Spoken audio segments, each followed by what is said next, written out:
Hola, ¿qué tal? Bienvenidos a Volviendo a Casa, tu servidor Juan Carlos García. Continuamos con el estudio de verso por verso de Mateo, con la segunda parte de lo que es la idolatría. ¿Sale? Nos quedamos en Samuel, 1 Samuel 2.1, donde Ana hace una oración que se utiliza ahora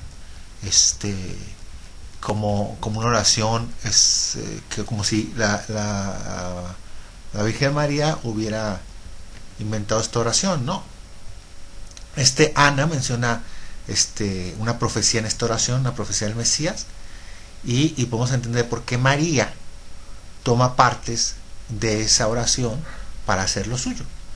¿Sale? Habíamos visto eso.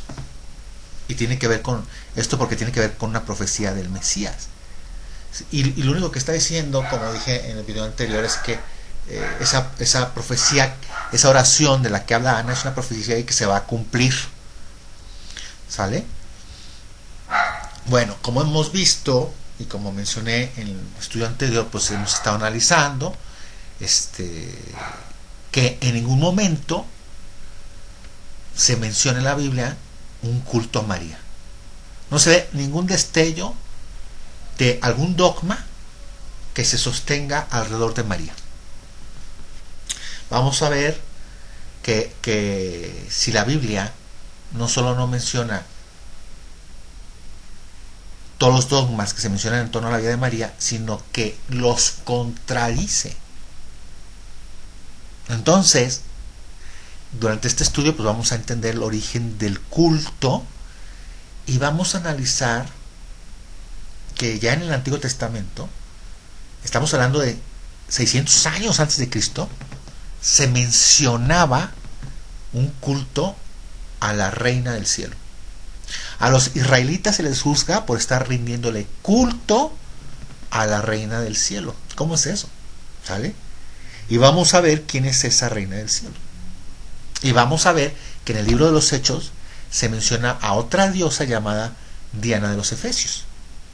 Y vamos a ver cuál es el origen de esta famosa diosa que surge muchos años antes de María. De hecho, el culto a Tonatzin en el Cerro de Tepeyac era a una diosa indígena. Y sabes que cualquier parecido es pura coincidencia, ¿no? Vamos a ver cómo fue que se difundió este culto de la Madre de Dios a todas las naciones. Y vamos a ver que el culto a María surgió en Babel. ¿Ok? Entonces, continuamos con la segunda parte de Mateo. Mateo 1, capítulo 1, versículo 25. ¿Sale? Y tiene que ver, obviamente, con lo que podemos ver en Apocalipsis acerca de los que se quedarán fuera de la ciudad de Jerusalén cuando venga el Mesías y se establezca su reino. Es decir, que los que se quedarán fuera son los perros, que es una referencia a los gentiles, a los que no entraron en pacto con el Dios de Israel, así como los hechiceros, los brujos, las brujas, los fornicarios, que llevan a cabo prácticas sexuales ilícitas no autorizadas por la Torá, relaciones sexuales fuera del matrimonio, los idólatras. Y por eso es que el tema del día de hoy va a ser el tema de la idolatría de María. Sí. Pregunta: ¿es idolatría venerar a María? Si María viviera actualmente como una mujer judía que recitaba todos los días Shema Israel, Adonai Eloheinu, Adonai Echad, si María viviera actualmente y viera las peregrinaciones que se hacen en su honor, ¿qué diría? ¿Le parecería bien? ¿O sería un escándalo para ella siendo judía? Esta es la respuesta que vamos a contestar el día de hoy. De Miriam, la judía devota. Vamos a ver a quién es Miriam y quién es esta María, la reina del cielo, la madre de Dios, y los gentiles, incluidos los mexicanos. Vamos a examinar la legitimidad de este dogma. ¿Sale? Y lo que vamos a comprobar a través de este estudio es ver si es la misma. Si esta imagen que vas a ver aquí y el culto y la veneración que se ve actualmente es el mismo personaje.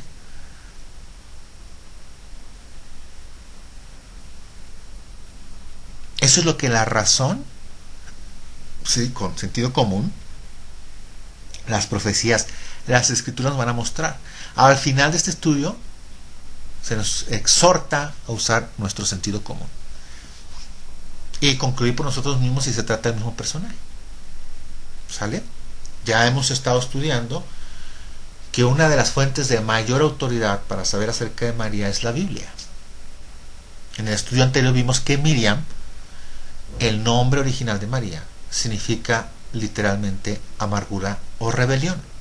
La duda es, ¿cómo podrían ponerle unos papás a su hija de manera literal rebelión o amargura? En la cultura hebrea los papás les ponían el nombre a sus hijos en base a una característica especial que veían en ellos, en base a los anhelos y sueños con respecto a ese bebé. O como el caso de Yeshua, que se le apareció el ángel y le dijo el nombre que debía ponerle al niño. O también se les ponían nombres en base a circunstancias históricas que estaban pasando en ese momento. Si en ese momento el pueblo de Israel estaba pasando por alguna situación específica, en base a ello, el niño se le ponía un nombre. Por ejemplo, en la historia de Ruth se menciona que Noemí, su suegra, que significa placentera, pero después de que se mueren sus hijos y su esposo, ella estaba en una amargura muy grande y dijo, ya no me llamen Noemí, sino Mara, que significa amargo, porque en gran amargura estoy.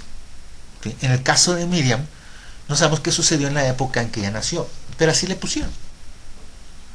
De manera que lo que hicimos en el estudio anterior fue analizar los pasajes del Nuevo Testamento donde aparece el nombre de Miriam, con el objeto de hallar algún indicio de la veneración y de culto a María, de acuerdo a las Escrituras. De manera que continuaremos analizando pasajes con el mismo propósito. Y una vez que estemos escudriñando el Nuevo Testamento, veremos que en ninguna parte del Nuevo Testamento se fomenta la veneración a María. Ni tampoco ni Yeshua lo hace, ni los apóstoles. No fomentan eso. No fomentan su perpetua virginidad, ni su inmaculada concepción. En esas circunstancias, la siguiente conclusión lógica es preguntarse de dónde se sacó ese culto. Entonces, entramos a lo que es la historia, donde se tiene que analizar, y tenemos dos testigos.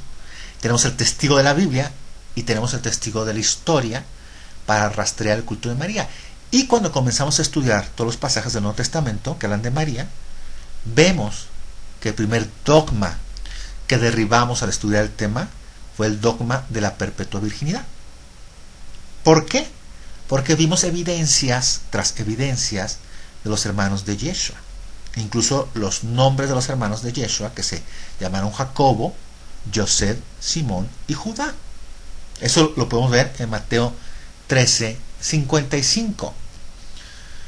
Tenían cuando menos 4 hermanos, que son los que se mencionan aquí. Y en otro pasaje se mencionan a sus hermanas, a las hermanas de Yeshua. En ese sentido, se derriba el mito de la perpetua virginidad, aunque la Iglesia Católica tenga sus argumentos en el sentido de que los hermanos que se mencionan son hermanos espirituales. Sin embargo, vimos que el significado de hermanos en el griego es la palabra adelphos, que significa de la misma matriz. Además de que leyendo el contexto del capítulo se entiende perfectamente que se está hablando de la familia de Yeshua. Vimos la oración que hizo Miriam en relación al famoso dogma de la Inmaculada Concepción y que ella nunca cometió pecados. Analizamos su oración, de donde se tomó el famoso Magnificat, y vimos que cuando María dijo, mi espíritu se regocija en mi Salvador, y vimos que si Miriam, necesitaba de un Salvador, es porque había pecado. Y vimos que esa oración no es completamente original de Miriam, es decir, de María. Es decir, que no es una oración que ella inventó en ese momento. María saca varios textos de esa oración, de una oración que hizo Ana en el tabernáculo. Eso lo encuentras en 1 Samuel 2, 1-10. Entonces, como vemos, Miriam era una buena judía, era una mujer que conocía la historia de las mujeres de antaño. ¿Sí? Ahora bien, iremos a los textos que nos faltan por analizar. Vamos a continuar viendo más menciones de María en el Nuevo Testamento. Vamos leyendo Lucas 2:15. Sucedió que cuando los ángeles se fueron de ellos al cielo, los pastores se dijeron unos a otros, pasemos pues hasta Belén y veamos esto que ha sucedido y que el Señor nos ha manifestado. Vinieron pues apresuradamente y hallaron a Miriam y a Joseph y al niño acostados en el pesebre, y al verlo dieron a conocer lo que se les había dicho acerca del niño. Y todos los que oyeron se maravillaron de lo que los pastores les decían. Pero María guardaba todas estas cosas, meditándolas en su corazón. Aquí vemos que María guardaba en su corazón todas esas cosas. Y más adelante vemos los hebreos que eran más adelante vemos ahí en Hebreos que María y Joseph, que Joseph era el padre adoptivo de Yeshua.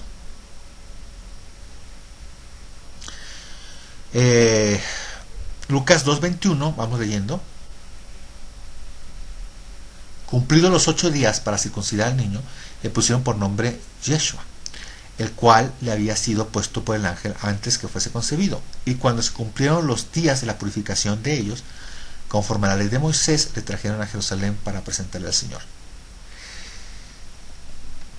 Esa ofrenda es una ofrenda por pecado que ofrece María y Joseph. ¿Ok? Lucas 2:23, como está escrito en la ley del Señor, todo varón que abriere la matriz será llamado santo al Señor, y para ofrecer conforme a lo que se dice en la ley del Señor, un par de tórtolas o 2 palominos. Entonces aquí necesito que pongas atención a lo que estoy leyendo. Imagina a una María, que su nombre en hebreo es Miriam, una judía totalmente observante de la ley de Moisés. Lucas 2:25 dice, y aquí había en Jerusalén un hombre llamado Simeón, y este hombre justo y piadoso, o sea, observante de la ley de Moisés, esperaba la consolación de Israel. ¿Sí? O sea, esperaba la redención del pueblo de Israel. Y el Espíritu Santo estaba sobre él. Y le había sido revelado por el Espíritu Santo que no vería la muerte antes que viese al ungido del Señor. Y movido por el Espíritu vino al templo. Y cuando los padres del niño Jesús lo trajeron al templo para hacer por él conforme al rito de la ley, él le tomó en sus brazos y bendijo a Dios diciendo, ahora Señor, despides a tu siervo en paz, conforme a tu palabra. Otra vez, imaginémonos a este hombre anciano tomando a este bebé en sus brazos diciendo, Señor, despide en paz a tu siervo. Lucas 2:30, que dice, porque han visto mis ojos tu salvación, la cual has preparado en presencia de todos los pueblos, luz para revelación a los gentiles. ¿Qué es la luz de acuerdo a la palabra de Dios? La Torá. Este niño le enseñaría la Torá a las naciones. Lucas 2, y gloria de tu pueblo Israel.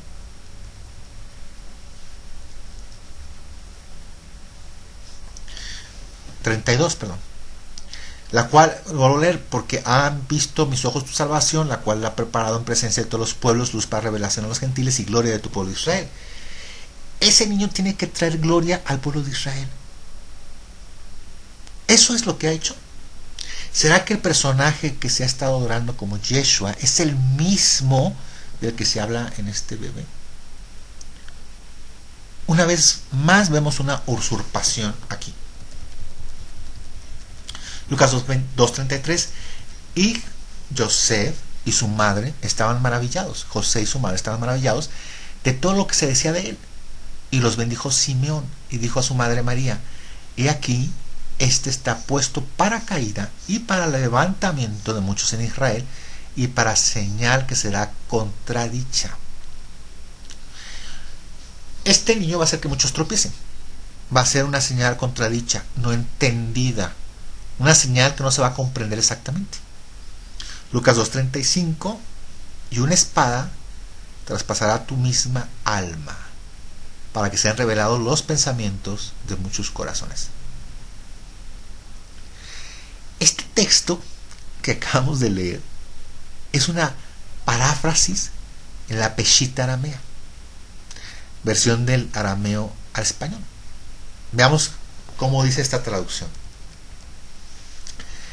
Y habiéndolos bendecido, Simeón dijo a su madre María, Miriam: he aquí que este ha sido puesto para caída y levantamiento de muchos en Israel, y para señal de controversia, a fin de que sean revelados los pensamientos de los corazones de muchos, y una lanza traspasará tu misma alma. Veamos que la profecía de Simeón se cumplió. Lucas 2:36. Estaba también allí Ana, profetisa, hija de Fanuel, de la tribu de Aser, de edad muy avanzada, pues había vivido con su marido 7 años desde su virginidad, y era viuda hacia 84 años, y no se apartaba del templo, sirviendo de noche y de día con ayunos y oraciones. Esta, presentándose en la misma hora, daba gracias a Dios y hablaba del niño a todos los que esperaban la redención en Jerusalén. Ya estaban anunciando que había nacido el niño que iba a traer redención a Jerusalén. Eso es lo que andaba diciendo esta mujer. Lucas 2:39. Después de haber cumplido con todo lo prescrito en la ley del Señor, volvieron a Galilea, a su ciudad de Nazaret. Y el niño crecía y se fortalecía y se llenaba de sabiduría, y la gracia de Dios era sobre él. El niño Yeshua en el templo, Jesús en el templo. Iban sus padres todos los años a Jerusalén en la fiesta de Pascua.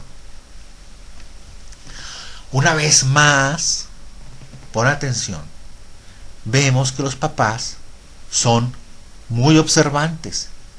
Viajar la distancia desde Nazaret hasta Jerusalén es un promedio de 4 horas en coche. En aquella época, viajar de Galilea hasta Jerusalén era porque verdaderamente la gente era muy observante. Se iban caminando todos los años en obediencia a la ley que dicta que se tenían que presentar 3 veces al año en Jerusalén. Lucas 2:42. Cuando tuvo 12 años, subieron a Jerusalén conforme a la costumbre de la fiesta. Al regresar ellos, acababa la fiesta, se quedó el niño Jesús en Jerusalén sin que lo supiesen José y su madre. Y pensando que estaban entre la compañía, anduvieron camino de un día y le buscaban entre los parientes y los conocidos. Pero como no le hallaron, volvieron a Jerusalén buscándole. Y aconteció que 3 días después le hallaron en el templo, sentado en medio de los doctores de la ley, oyéndoles y preguntándoles. Estos doctores de la ley estaban disertando cosas de la ley, y Yeshua estaba con ellos haciéndoles preguntas. Muchos dicen que es probable que ahí estuviera Gilel, el rabino que fue rabino de Gamaliel, que fue rabino del apóstol Pablo, ¿sí? Lucas 2:47 dice: y todos los que le oían se maravillaban de su inteligencia y de sus respuestas. Cuando le vieron, se sorprendieron, y le dijo su madre: hijo, ¿por qué nos has hecho así? He aquí tu padre y yo te hemos buscado con angustia. Entonces él les dijo: ¿por qué me buscabais? ¿No sabíais que en los negocios de mi padre me es necesario estar? ¿Cuáles son los negocios de su padre según Yeshua? Estás discutiendo en la ley. Así que si tú estás discutiendo acerca de la ley, entonces estás en los negocios de tu padre. ¿Sí o no? Está claro, ¿no? Lucas 2:50. Mas ellos no entendieron las palabras que les habló, y descendió con ellos y volvió a Nazaret, y estaba sujeto a ellos. Y su madre guardaba todas estas cosas en su corazón. Y Yeshua crecía en sabiduría y en estatura y en gracia para con Dios y los hombres. Juan 2:1 dice: al atardecer Al tercer día, se hicieron unas bodas en Caná de Galilea. Y estaba allí la madre de Jesús. Y fueron también invitados a las bodas Jesús y sus discípulos. Y faltando el vino, la madre de Jesús le dijo: ¿no tienen vino? Jesús le dijo: ¿qué tienes conmigo, mujer? Aún no ha venido mi hora. María ya sabía que Yeshua era un hombre muy especial, un ungido. Entonces cuando ella le dice que se les acabó el vino, él le contesta: espérate, mamá, aún no es el momento. ¿Sale? Juan 2:5, su madre dijo a los que servían: haced todo lo que os dijere. Esas son las palabras más importantes que María dice en todo el Nuevo Testamento. Bien haríamos en escuchar lo que ella dijo. Pon atención. Si compartes esto y vienes de otro contexto, es importante. Fíjate lo que María dijo aquí. Hagan lo que Él dice, les dice. Hagan lo que Él dice. Más adelante vemos en Juan 19 un pasaje clave que se utiliza alegóricamente para sacar toda la doctrina de María como la madre de todos los creyentes.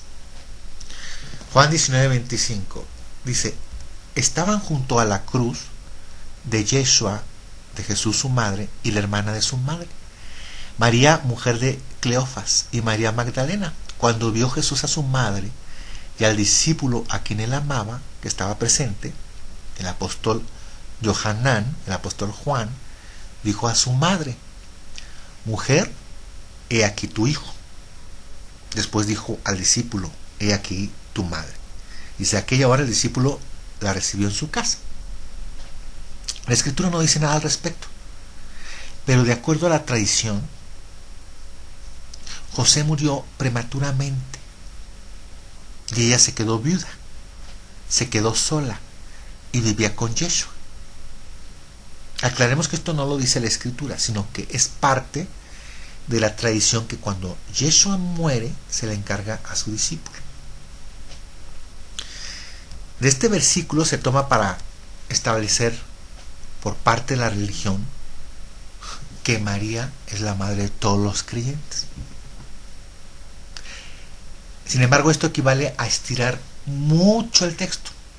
Hay un cantante católico muy famoso que se llama Martín Valverde. Él era cristiano evangélico y se hizo católico por este pasaje, diciendo: como cristiano evangélico siempre ataqué a María como la madre de todos, pero un día Jesús me llamó a María. Sin embargo, el texto no tiene nada que ver con lo que Yeshua le dijo al apóstol Juan. Ese es el ejemplo de alegorizar los pasajes de la Biblia. Es decir, sí se puede alegorizar los pasajes, pero no al grado de perder el aspecto literal de lo que se está hablando.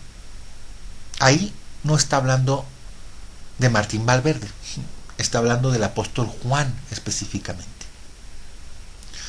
Hechos 1:14. Fíjate, todos estos perseveraban unánimes en oración y ruego con las mujeres, y con María, la madre de Jesús, y con sus hermanos. Hay muchísimos textos más donde se menciona que estaban sus hermanos, y este es el último pasaje del Nuevo Testamento en el que se habla de María. Entonces la pregunta es: si los apóstoles fomentaron la veneración a María, ¿dónde viene eso? Después de Yeshua, ¿sí o no?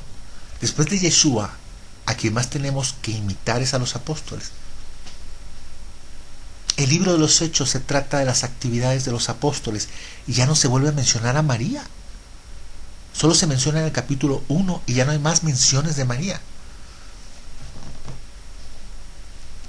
En todas las cartas apostólicas hay alguna en que se menciona en que no se olviden de la Santísima Virgen.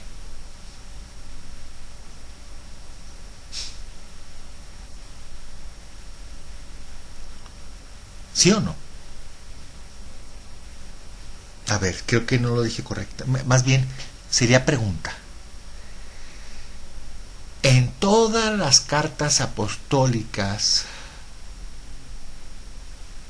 ¿hay alguna carta en la que se mencione no se olviden de la Santísima Virgen?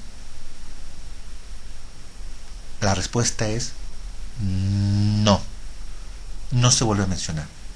De manera que si no vuelve a haber ninguna referencia a María, entonces con los pasajes del Nuevo Testamento que estudiamos, hago las siguientes preguntas. ¿Es posible sustentar los dogmas acerca de María? ¿Existe algún indicio en todos los pasajes del Nuevo Testamento que analizamos de que Yeshua o los apóstoles le rindieron culto o la pusieron en un lugar que actualmente tiene en algún lado? O sea, le rindieron algún culto donde provoque que ahora tenga millones de personas que la adoren. Alguien podría, con su lógica y sentido común y considerando exclusivamente la Biblia como autoridad y no las tradiciones de los hombres, seguir creyendo los dogmas sobre María. Mira, vamos a ver aquí los dogmas marianos de acuerdo a la Iglesia Católica. El dogma, el primero, el dogma de la maternidad divina. El dogma de la maternidad divina se refiere a que la Virgen María es verdadera Madre de Dios. De entrada, el título suena totalmente blasfemo respecto a lo que dice la Escritura. ¿Quién decretó este dogma de la maternidad de Dios? ¿Quién? Bueno, aquí continúa diciendo: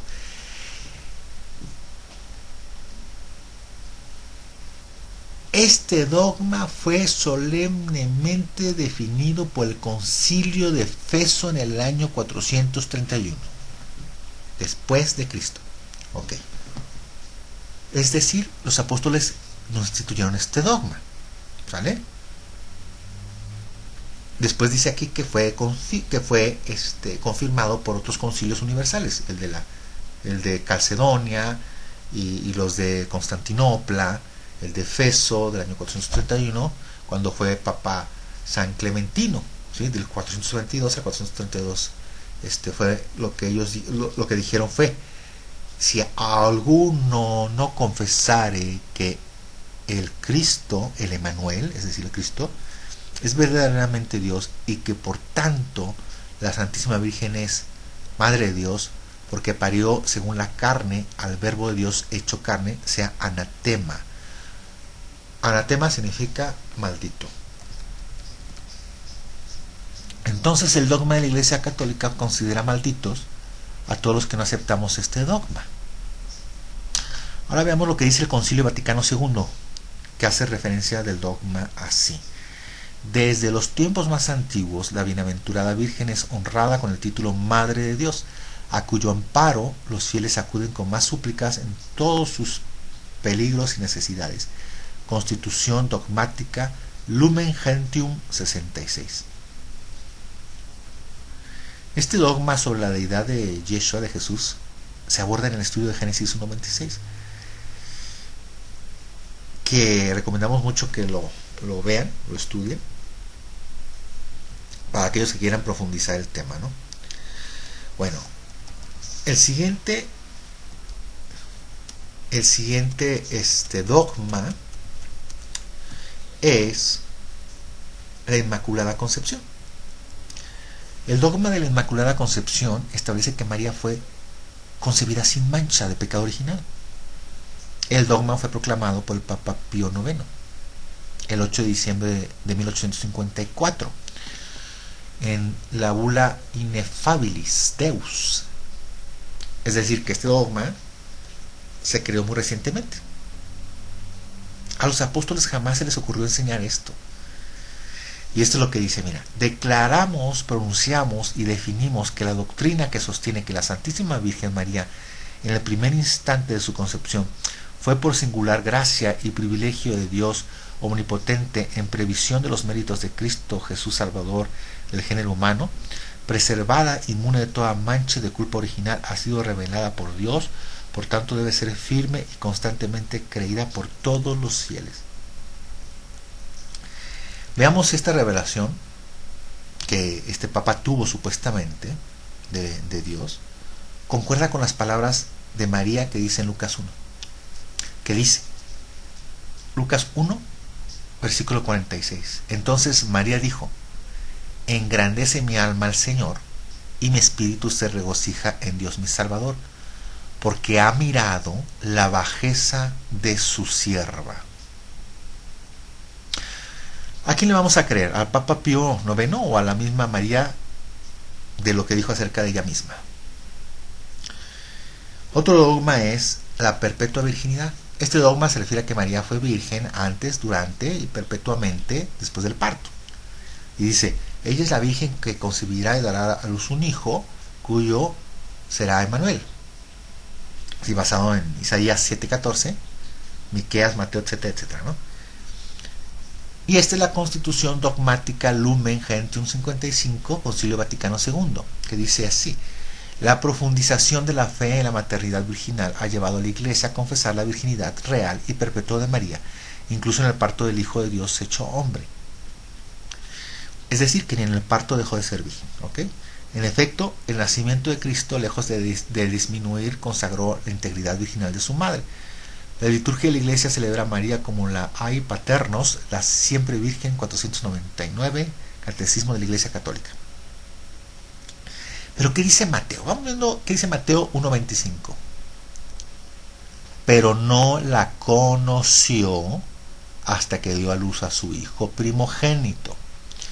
Pero no la conoció hasta que dio a luz a su hijo primogénito y le puso por nombre Yeshua. Esto dice la Biblia. La palabra hasta, por sentido común sabemos que significa mientras tanto. ¿Sí? O sea, conoció significa tener relaciones con ella, íntimamente. ¿Sí? El último dogma acerca de María es la Asunción. ¿Sale? Este dogma se refiere a que la Madre de Dios, luego de su vida terrenal, fue elevada en cuerpo y alma a la gloria celestial. ¿Y quién proclamó esto? El Papa Pío XII, el 1 de noviembre de 1950. Apenas unas cuantas décadas de la Constitución está Munificentissimus Deus, y dice así.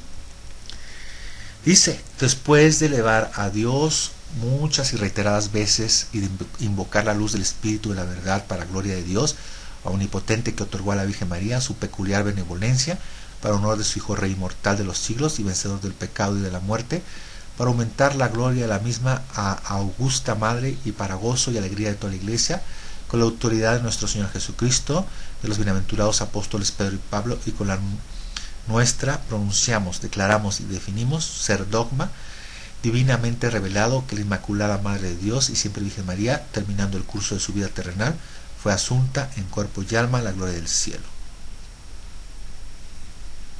Lo interesante es que cita a Jesús, a Pablo y a Pedro.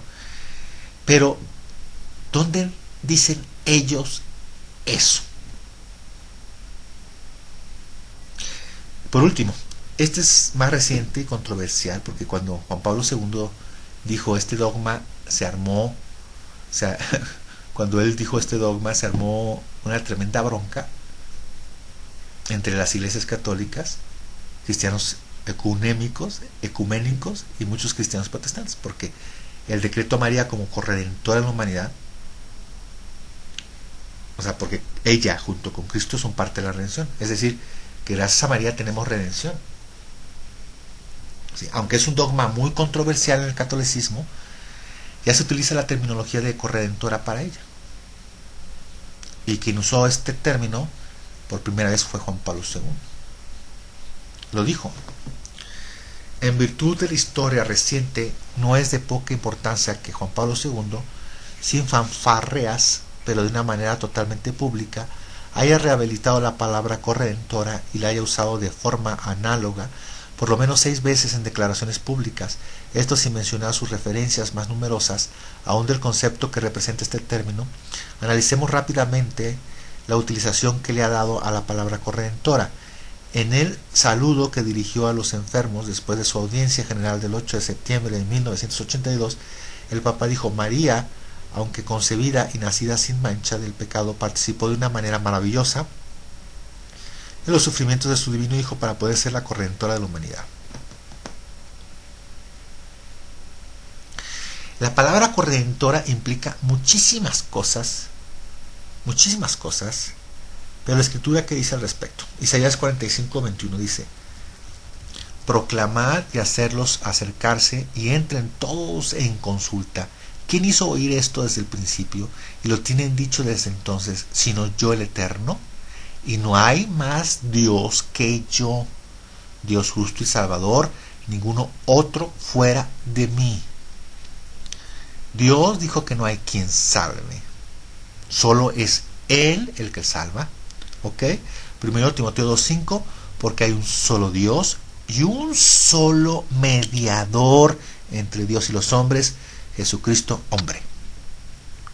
Timoteo 2:5, te lo repito, porque hay un solo Dios y un solo mediador entre Dios y los hombres, Jesucristo hombre. No es lícito para las Escrituras orarle a nadie más, a través de nadie más, que no sea a través de Yeshua, el Mesías. Es prohibido andar orándole a otros, utilizando a otros como mediadores. ¿Ok? Éxodo 24, no te harás imagen ni ninguna semejanza de lo que está arriba en el cielo, ni abajo en la tierra, ni en las aguas debajo de la tierra. No te inclinarás a ellas, ni las honrarás. Los católicos dicen que no idolatran a las imágenes cuando se agachan ante ellas, dicen que las están venerando, pero es lo mismo. Ni siquiera en la Escritura te dice que ni siquiera hagas imágenes.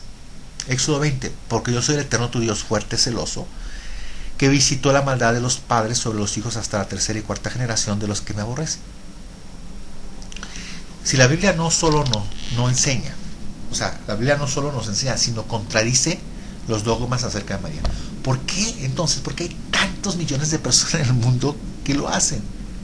¿De dónde salen tantas vírgenes diferentes?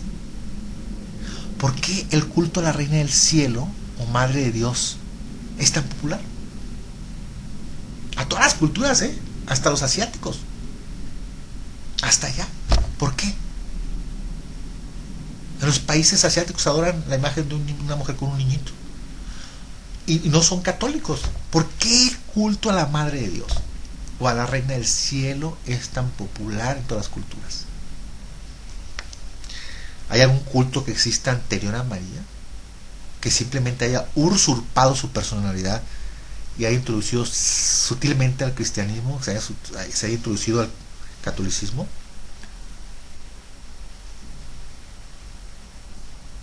¿Será que esto de la Madre de Dios, la Madre del Cielo, es más antiguo que Yeshua y que después se le puso el nombre?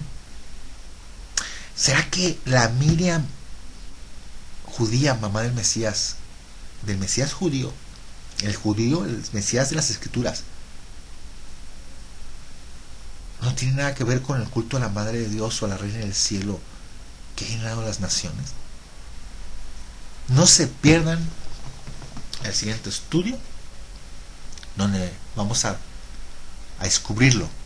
¿Cómo podemos saberlo? En el siguiente estudio. Te dejo el día de hoy, que el Padre Celestial te bendiga por los méritos y bendito nombre de su Santo Hijo Yeshua. Amén.